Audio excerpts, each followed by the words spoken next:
Yan, no? So, ita-try natin tong car shampoo. So, sikat to ngayon sa TikTok, no? Yan, madami ng sold to car shampoo. Yan, saktong-sakto yan. Yan, no? Saktong-sakto yan kasi maglilinis ako ng motor ngayon. Saktong dumating yun. So, ito try natin kung legit. Kasi ano yun eh, mabilis sa TikTok, sikat na sikat, kaya napabili ako. Ba? Ganyan kadumi yan.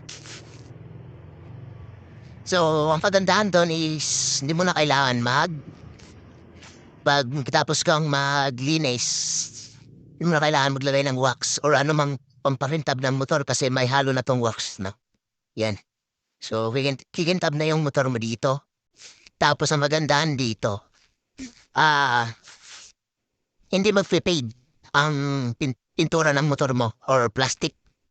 So kung nakapintura ka na, kung nakarepin ka na sa motor mo, hindi magpipade, mas mag-glow pa, mas lalabas pa yung kulay niya pag gumamit ka ng car shampoo na yan. So ayun, lagay natin.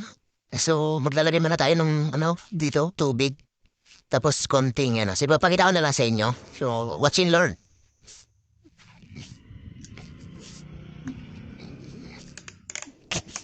Mabula naman to mga chong. So ang gawin natin dito is isang takip lang. Gagawa muna tayo ng yung ibubuhos natin sa motor natin. So iba pa yung gagawin nating pangpunas, kumbaga pangsabon ganun. So tignan nyo na lang kung paano ko gawin. O yan, kung nakikita nyo, isang takip lang yan gawin natin. Alam to mga chong, kung nagda-dry na yung motor ninyo or nasisira na yung mga pintura ganon dahil sa sabon yan mga chong na ginagamit natin. Kaya kung gusto nyo na maiwasan yung mga ganon, so gumamit kayo ng tamang sabon or car wash na para sa motor talaga mga chong. So ayun, nakikita nyo naman. Yan, nakikita nyo naman, sobrang bula. So, isang clip lang yan, no? And, yan. Yan pala, yung ginagamit natin na dinugtong natin sa post is, yan ay car washer. So, sa mga gustong bumili ng ganyan din, ilagay lang natin sa link, sa description yung link. So, diretso kayo sa TikTok. Yan. TikTok shop ko, doon na kayo bumili. Pati yung car shampoo sa TikTok shop ko rin yan binili mga chong. So, hanapin nyo lang yung yellow basket tone. Kung sa Facebook naman, kung napanood nyo sa Facebook, nasa comment section yung link ng dalawang yan. Yan o. Nakikita nyo naman, sobrang lain ang tulong nitong car washer na to mga chong. Kasi, sobrang solid talaga yung labas ng tubig yan eh. Nakikita mo naman, natanggal agad yung mga putik, di ba?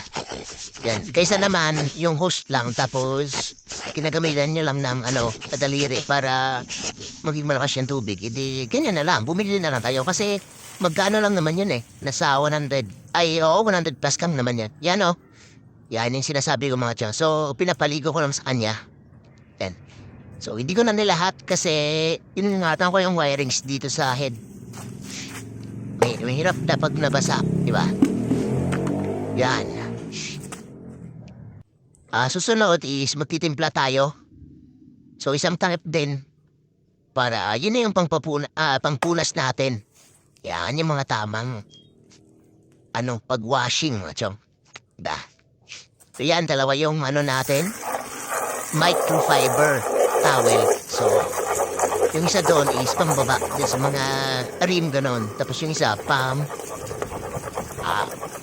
pairings para hindi magasgas yung pairings natin. Yon, di ba?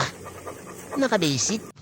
Kung gusto ko yung mag-alaga talaga ng motor ninyo, alagaan nyo mabuti. Yan. Yan, kunti nakikita nyo naman sobrang bula. Mas mabula pa yan ngayon kasi kunting tubig lang yung nilagay ko, machaw. Yan, next natin, yan, pupunas-punas lang natin sa pairings natin. Yan, solid. Solid talaga nitong na to. Susubukan nyo na to mga chow. Marami nang gumagamit dito sa car shampoo na to. Sobrang solid. Alam niyo mga chong, halos review ko talaga dito. Pagkatapos kong nag-washing, tapos siyempre nabilat sa init yung motor ko. Alam mo mga chong is, nakikita mo talaga na kumikintab.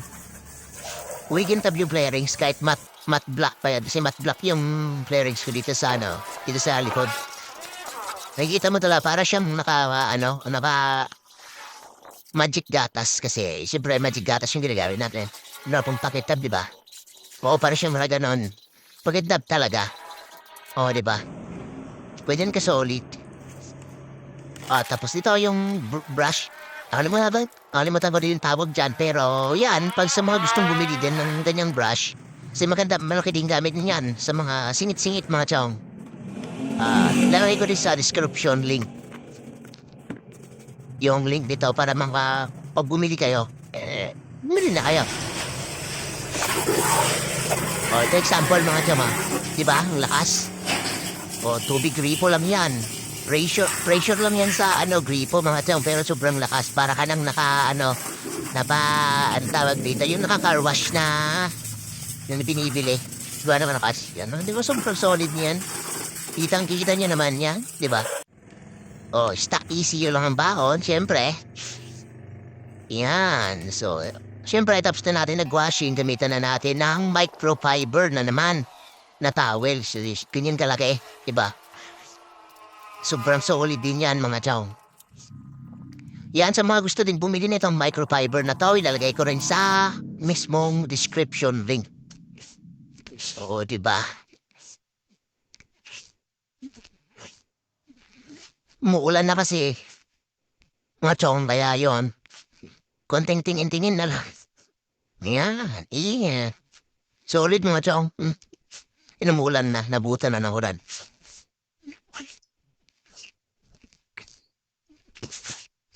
Yun ang linis ng makina. So, ayun mga chong. Peace na tayo agad kasi umulan na.